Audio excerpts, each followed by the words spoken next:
এক অন্ধকার রাত। খলিফার রাজপ্রাসাদ থেকে ভেসে আসছে তীব্র এক চিৎকারের শব্দ। অবশ করার কোনো ইনজেকশন ছাড়াই ডাক্তাররা করাত দিয়ে একজন মানুষের জ্যান্ত পা কেটে আলাদা করছেন। যন্ত্রণায় ছটফট করা তো দূরের কথা, সেই মানুষটি শান্ত গলায় বললেন, আমি যখন নামাজের সেজদায় যাব তখন তোমরা আমার পা কেটো, কারণ তখন আমার আত্মা আল্লাহর দরবারে থাকে। শরীরের ব্যথা আমি টের পাই না। যেই কথা সেই কাজ। তীব্র রক্তপাতের মধ্য দিয়ে তিনি সেজদাতেই অজ্ঞান হয়ে গেলেন। এটি কোনো গল্প নয়, ইসলামের ইতিহাসের বিখ্যাত তাবেঈ হযরত উরওয়াহ ইবনুল জুবাইর রহমতুল্লাহ আলাই এর জীবনের সত্য ঘটনা। কিন্তু পরীক্ষা এখানেই শেষ ছিল না। ঠিক যেই রাতেই তার পা কাটা হলো, সেই রাতেই এক দুর্ঘটনায় তার আদরের জোয়ান ছেলে দুনিয়া ছেড়ে চলে গেল। একটুখানি ভাবুন, মাত্র কয়েক ঘন্টার ব্যবধানে একটা মানুষ তার পা এবং সন্তান, দুটি সবচেয়ে মূল্যবান সম্পদ হারালেন।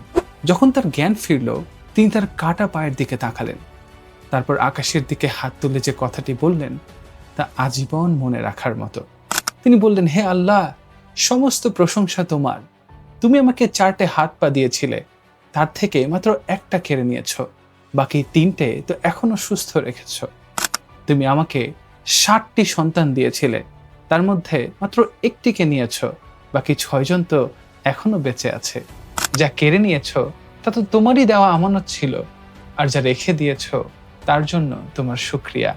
তিনি মদিনায় ফিরে সবাইকে বলছিলেন, আল্লাহ আমার পরীক্ষা নিয়েছেন ঠিকই, কিন্তু আরশের মালিক কখনোই তার বান্দার সাথে অন্যায় করেন না। আমরা আমাদের জীবনে সামান্য কিছু হারালেই ভেঙে পড়ি, ভাগ্যকে দোষ দেই, অথচ আমাদের যা হারিয়ে গেছে তার চেয়ে বহুগুণ বেশি নেয়ামত আল্লাহ আমাদের এখনো সুস্থ রেখেছেন, তা আমরা ভুলে যাই। আজকে যারা জীবনে বড় কোনো হারিয়ে যাওয়ার বেদনায় ভুগছেন, তারা এই বিশ্বাসের দিকে একটু তাকান। মনে রাখবেন, আল্লাহ যদি আপনার একটি দরজা বন্ধ করেন, তবে নতুন আরো 10টি দরজা খুলে দেওয়ার ক্ষমতাও তিনি রাখেন।